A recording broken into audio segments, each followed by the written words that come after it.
Atos dos Apóstolos, capítulo 3. A cura de um coxo. Certo dia de tarde, Pedro e João estavam indo ao templo para a oração das 3 horas. Estava ali um homem que tinha nascido coxo.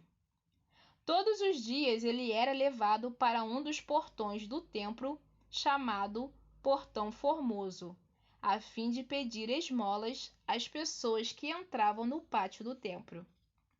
Quando o coxo viu Pedro e João entrando, pediu uma esmola. Eles olharam firmemente para ele e Pedro disse: "Olhe para nós." O homem olhou para eles, esperando receber alguma coisa. Então Pedro disse: "Não tenho nenhum dinheiro, mas o que tenho eu lhe dou. Pelo poder do nome de Jesus Cristo de Nazaré, levante-se e ande." Em seguida, Pedro pegou a mão direita do homem e o ajudou a se levantar. No mesmo instante, os pés e os tornozelos dele ficaram firmes. Então ele deu um pulo, ficou de pé e começou a andar. Depois entrou no pátio do templo com eles, andando, pulando e agradecendo a Deus. Toda a multidão viu o homem pulando e louvando a Deus. Quando perceberam que aquele era o mendigo que ficava sentado perto do portão formoso do templo, ficaram admirados e espantados com o que havia acontecido. A mensagem de Pedro no templo. O homem que havia sido curado acompanhou Pedro e João. Todas as pessoas estavam admiradas e correram para a parte do pátio do templo chamada Alpendre de Salomão, onde eles estavam. Quando Pedro viu isso, disse ao povo: "Israelitas, por que vocês estão admirados? Por que estão olhando firmemente para nós, como se tivéssemos feito este homem andar por causa do nosso próprio poder ou por causa da nossa dedicação a Deus? O Deus dos nossos antepassados, o Deus de Abraão, o Deus de Isaque e o Deus de Jacó, foi quem deu glória ao seu servo Jesus. Mas vocês o entregaram às autoridades e o rejeitaram diante de Pilatos. E, quando ele resolveu soltá-lo, vocês não quiseram. Jesus era bom e dedicado a Deus, mas vocês o rejeitaram. Em vez de pedirem a liberdade para ele, pediram que Pilatos soltasse um criminoso. Assim vocês mataram o autor da vida. Mas Deus o ressuscitou, e nós somos testemunhas disso.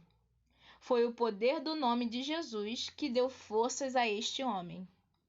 O que vocês estão vendo e sabendo foi feito pela fé no seu nome, pois foi a fé em Jesus que curou este homem em frente de todos vocês.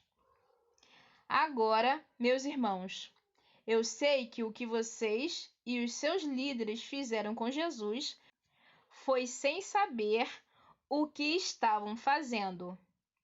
Mas Deus cumpriu assim o que havia anunciado há muito tempo pelos profetas, isto é, que o Messias, que ele escolheu, tinha de sofrer. Portanto, arrependam-se e voltem para Deus, a fim de que ele perdoe os pecados de vocês. E também para que tempos de nova força espiritual venham do Senhor, e ele mande Jesus, que ele já tinha escolhido para ser o Messias de vocês. Jesus precisa ficar no céu até chegar o tempo em que todas as coisas serão renovadas, como Deus anunciou há muito tempo pelos seus fiéis mensageiros, os profetas. Pois Moisés disse: "Do meio de vocês, o Senhor Deus escolherá e enviará para vocês um profeta, assim como ele me enviou. Obedeçam a tudo o que ele lhes disser. Aquele que não obedecer será separado do povo de Deus e destruído." Samuel e todos os profetas que vieram depois dele falaram a respeito destes dias. As promessas que Deus fez por meio dos seus profetas são para vocês. E vocês fazem parte da aliança que Deus fez com os seus antepassados, quando disse para Abraão: por meio dos seus descendentes, eu abençoarei todas as nações do mundo. Assim Deus escolheu o seu servo e o mandou primeiro a vocês, para abençoá-los e para que cada um de vocês abandone os seus pecados.